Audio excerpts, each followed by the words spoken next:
All that changes is the order in which I'll kill them, thought Cocytus. He swung his sword. One blow. He sliced Shasryu, great sword and all, right in half. Before his corpse even hit the marsh, he brought his katana back around to cut down Zayusu. Just then Cocytus's fingers slipped on Zayusu's blade. He took a step back and checked them. Why is the sword pushing toward me? In the midst of the white frost, he saw something red on both his fingers and the blade. He instantaneously figured out what had caused the slip. Blood. That was confusing. He wondered when it had gotten there. Then he understood when he saw Zayusu's face through the frost. Zayusu hadn't been painting a pattern when he smeared the blood on his face. He gathered the blood to slather it on the blade of his sword. Icy burst hadn't been to deal damage to Cocytus or to conceal Shasryu. It was to hide the fact that the blade had blood on it. That was why Zayusu had held the sword behind his back as well. When Cocytus had stopped Zayusu's attack before, he grabbed the blade of his sword. Zayusu had remembered that and made this move on the off chance Cocytus would do the same thing again. Then an electric shock zapped through Cocytus's brain. That time, when I thought he was rushing at me awfully slowly, to think he bloodied the blade for an ingenious plan to make it slip and run me through, which wouldn't work more than once. In order to create a definite chance, he held back to make me think it would be easy to grab the sword. The blade slipped closer and closer to his light blue body. Not even Cocytus could withstand Zayusu pushing for all he was worth with his full body weight, not when he was using only 2 fingers now, slipping on the blood. If he grabbed it at more of a distance, he might have had more options, but at this close range, he did not. Cocytus was so moved he shivered. Even leaving everything to chance, this attack had won all its various bets. More than anything, though, if Shasryu hadn't been around, this situation couldn't have occurred. Shasryu probably hadn't understood what Zayusu was trying to do, but he had believed in him as his older brother and sacrificed his life. He made that pointless sneak attack and war cry to draw attention from his little brother for just a moment. Just one moment, literally the time it took to blink. As Frost Pain approached with Zayusu close behind, Cocytus clacked his lower jaws together. Wonderful. Then the sword stabbed at Cocytus and glanced off without leaving so much as a scratch on his sparkling cerulean body. It was the inevitable outcome born of the unbridgeable gap in ability between the Lizardmen and an elite NPC of the Great Tomb of Nazarick. Sorry, I have a skill that makes me temporarily immune to all weak magic weapons. As long as it is activated, your attacks are meaningless. Personally, Cocytus would have gladly sustained an injury out of respect for the warrior who made such a splendid attack, but as a guardian, he couldn't do that with a supreme being watching. Cocytus intentionally took a single step back. It caused mud to spatter and soil his beautiful blue body. It was a one-step retreat. It didn't mean anything. Nothing happened because of it. Zayusu was definitely going to die. Cocytus's victory was absolute, but it was a token of praise from the absolutely strong Cocytus to the helplessly weak Zayusu. Zayusu smiled a pure smile. He reserved this smile for those who knew their fate. He had done everything he could to avoid it. Cocytus then swung Imperial Sword Zanshin. That was some magnificent fighting. Aints praised Cocytus. Cocytus was bowed before him on one knee. Thank you. That said, I think you already know. This time you gave them the stick. From now on you need to give them carrots. We mustn't rule through fear. Understood. Aints nodded and turned to the other guardians in the room. Good. Listen to me, guardians. As I said in the throne room, I am leaving the governing of the Lizardmen completely up to Cocytus. If he requests support from you, give him whatever he requires. Cocytus, I'd like for you to instill in the Lizardmen a loyalty to Nazarick. Give them a special education, but I'll leave the details up to you. Let me know if you need Wings of Ascension or any other specific item. I could lend you a power suit for a time as well. In Yggdrasil, players could change their race mid-game, but not whenever they wanted. There were various requirements that had to be met first, and it was impossible to change back afterward. One of the requirements was an item. For example, to change into an Elder Lich, one needed a Book of the Dead. To change into an Imp, one needed a Seed of Corruption. The Wings of Ascension Aints mentioned were for becoming an angel. Aints thought that perhaps it was possible to be reborn as a grotesque in this world as well, and couldn't he help voicing that unintentionally? Thank you, I will let you know. Also, Lord Aints, how will those Lizardmen be disposed of? Which Oh, the ones called Zayusu and Shasaryu, the ones who lasted till the end, huh? Their corpses should still be in the marsh, but what about it? Oh, should we recover the bodies and try using them as fodder for undead creation that doesn't use my skills? I feel that would be regrettable, What do you mean? Are they that valuable? Aince was able to tell, watching on the mirror of remote viewing, that there hadn't been anything noteworthy about them. Cocytus had won a crushing victory. It's true they were weak, but I saw the spark of a warrior in them. They didn't fear my power. I think it would be a waste to use them as fodder. It is possible that they might become stronger than we could imagine. And I don't think UVE performed resurrection experiments yet. How about using them for that? Could it be that he has taken a liking to those reptiles? Didn't he really get what spark of a warrior meant? There was the word bloodlust that came up a lot in manga and books, but like when he warned Nabaril, he didn't really understand. In the same way, empathy between warriors made no sense to him. That was because his current self was quite different, but he was originally just a normal member of society. It was probably dangerous for the average citizen of Japan to feel an affinity for concepts like a thirst for battle and the spark of a warrior. He would have understood the spark of a brilliant salesman better, though still vaguely. I see a waste, huh? Cocytus answered in the affirmative. Ain't still wondered, even if it's a waste, who cares? But if he really thought about it, Cocytus sounded absolutely right. He did want to do resurrection experiments at some point. Nazarick had plenty to gain from it, from Aince's point of view. Unlike the incoherent Cocytus in the throne room, now he was making a proposal with the pros accurately presented. If this was proof of progress, he passed this exercise with flying colors. Aince thought for a moment and remembered that he had excellent subordinates. There they were, lined up in postures befitting their status, silent, straight, and stock still. Albedo, let us hear your opinion. Things should be as you wish, Lord Aince. Demiurge, what do you think? I believe what you say is most correct, Lord Aince. Sholtier, how about you? The same as Demiurge. I defer to your judgment. Aura, my lord, I agree with everyone else. Meh, you are, yes sir, me too. These aren't answers. Aince racked his brain. After thinking over various things, he arrived at the conclusion that this matter wasn't a very big issue for the Guardians. In other words, they decided there weren't any huge pros or cons either way. Of course, that opinion could be a problem. It depended on where they were coming from.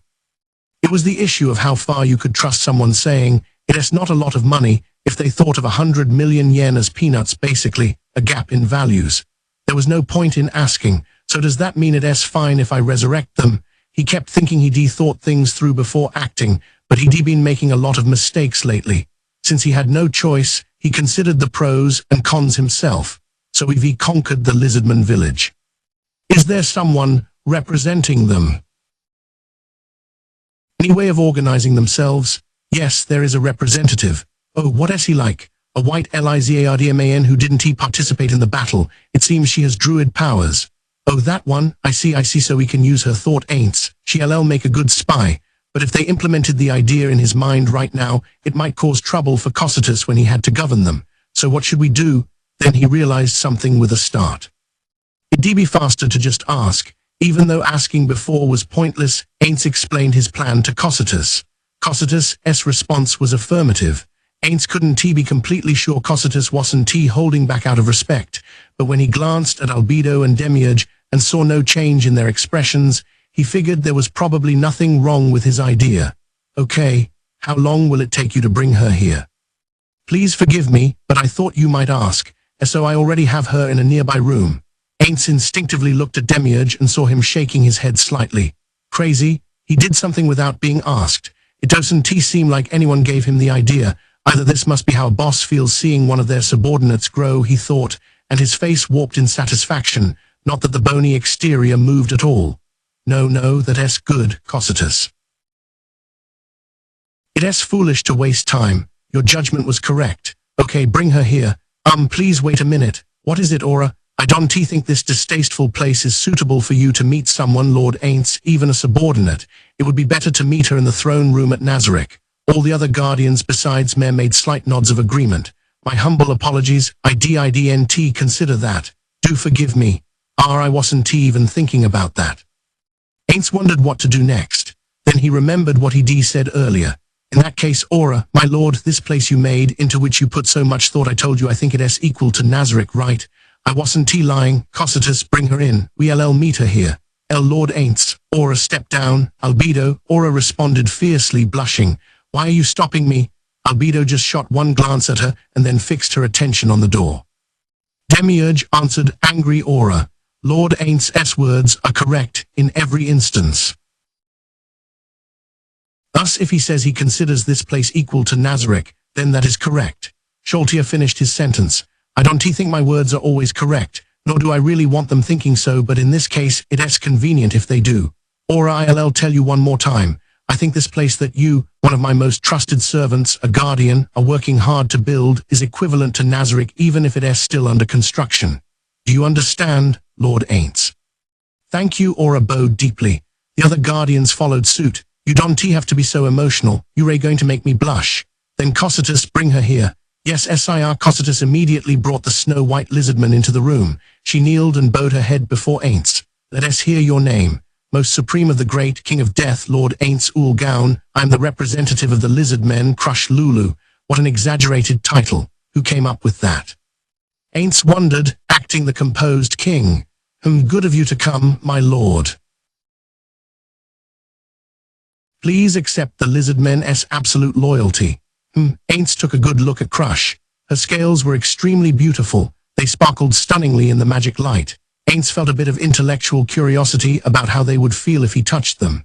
As he gazed at her, he noticed her shoulders were trembling slightly. He didn't think Cocytus' chill skill was activated, so there had to be another reason. After mulling it over, he arrived at the obvious answer. If Aints said he didn't care for them, all the Lizardmen would be killed, so she had to pay careful attention to each and every word. Under that mental stress, his silence must have been terrifying for her. Aints wasn't the sort to derive pleasure from tormenting the weak. He could be incredibly brutal if it profited Nazarick, but his mind wasn't so twisted that he would act that way all the time. From now on, you Lizardmen will be under my rule. He added, Cocytus will govern you as my proxy. Any objections? No. Very well then, that will be all. You may go home. What, are you sure? Crush exclaimed, her head still bowed. It was a stunned response, considering the unreasonable and impossible demands she had expected him to make. For now, Crush Lulu, you Lizardmen are heading into a period of prosperity. Future Lizardmen will surely be grateful to be under my rule. No, you've shown us such mercy despite our hostility toward your greatness, Lord Gaun. We are already grateful. Aints slowly stood up from his throne. Then he went next to Crush, bent down and put an arm around her shoulder. Crush flinched, and her trembling passed into Aints' arm. There is also something I want to ask, especially of you. What might that be? I, your devoted servant, will do anything in my power for you. Lord Gaun, I want to ask you a personal favor. In exchange, I'll resurrect Zayusu. At the mention of the name he heard from Cocytus, her head shot up. Her expression was twisted in shock. Feeling triumphant, Aints continued to observe her. She was probably trying to hide the flurry of changes whirling through her expression. He couldn't tell exactly what emotions they were. The movements were so different from humans, but they probably ran the gamut. You can do that? Yes, I can manipulate even life and death. Death is just another status for me, he responded to her faint query, like poison or sickness. Of course, I can do anything about lifespan, but he had a feeling wish upon a star would work. But he didn't go as far as to say so. Then what do you wish of me as your faithful slave? Perhaps my body? Aints was speechless. No, I don't think that as he nearly broke character and blurted, I mean Simone, a lizard, but he desperately clung to his persona. He decided to overlook the noise of grinding teeth coming from somewhere nearby. Ahem. No, that's not it. It is simple. I want you to keep an eye out for any lizardmen who might betray me. No lizardman would do such a thing, she declared, but Aints sneered at her. I am not foolish enough to actually believe that. I am no expert in lizardman thought, but betrayal wouldn't be rare among humans. That is why I want someone secretly watching from the inside. From her now blank expression, Aints fretted internally. He worried he proposed it in the wrong way. He was already planning on bringing Zayusu back to life. His plot was to create a debt of gratitude. He wanted her to ask him for it. What will I do if she refuses? Maybe I shouldn't have been so greedy. Well, no use crying over spilled milk. Right now, a miracle is right in front of you, but it won't be there forever. If you don't seize this moment, it'll all be over. Crush's face twitched. We're not going to do some creepy ritual. You probably have it in this world too, right? Resurrection magic, that's what I'll be using. Isn't that a legend? She swallowed her words. Ain't spoke gently to her, acting arrogant. Crush, what is most important to you? I want you to think about that. Her gaze started to waver. He remembered his days as a salesman and pictured a client who was about to agree. Next, he had to get her to understand that this miracle wasn't free. People were wary of free things, but they would often consent if a reasonable price was charged. You are going to secretly observe your Lizardmen friends from the inside.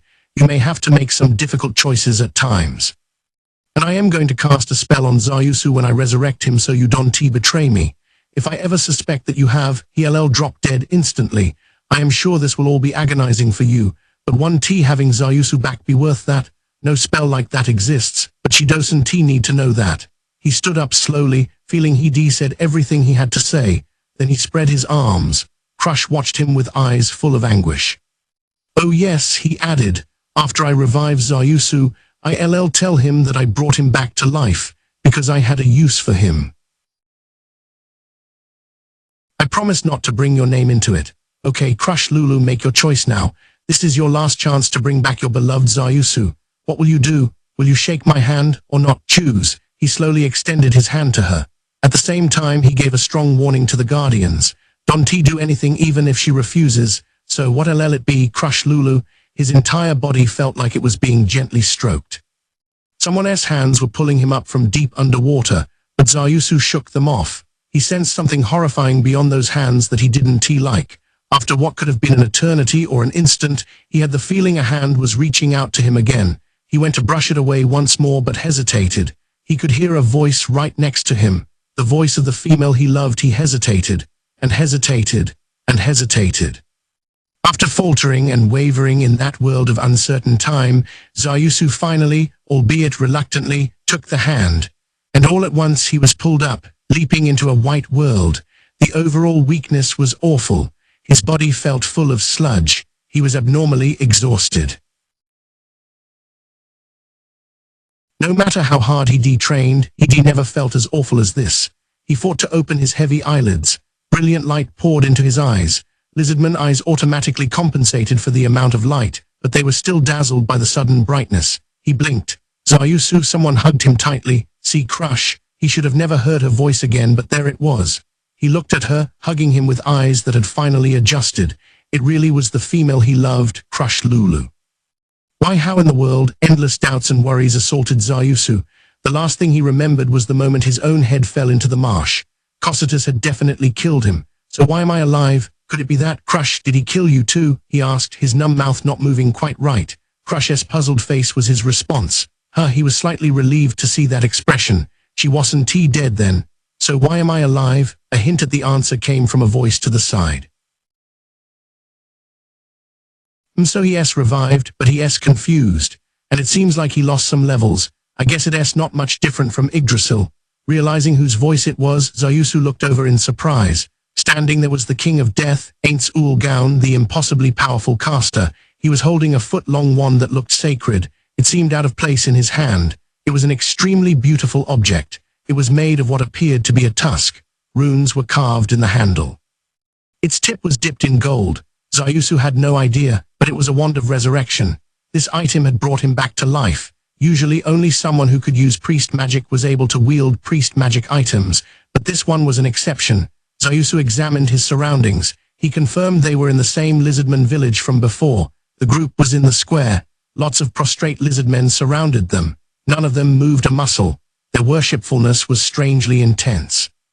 What in the world? It was logical to prostrate oneself after being shown that much power. But that wasn't all he felt from the Lizardmen here. There was something else. It was stronger. Lizardmen had no deities. Their faith was directed towards their ancestral spirits, but he sensed they were now worshipping a god. Begone, Lizardmen. Do not enter the village until someone tells you to. No one objected to the order. They consented without a word.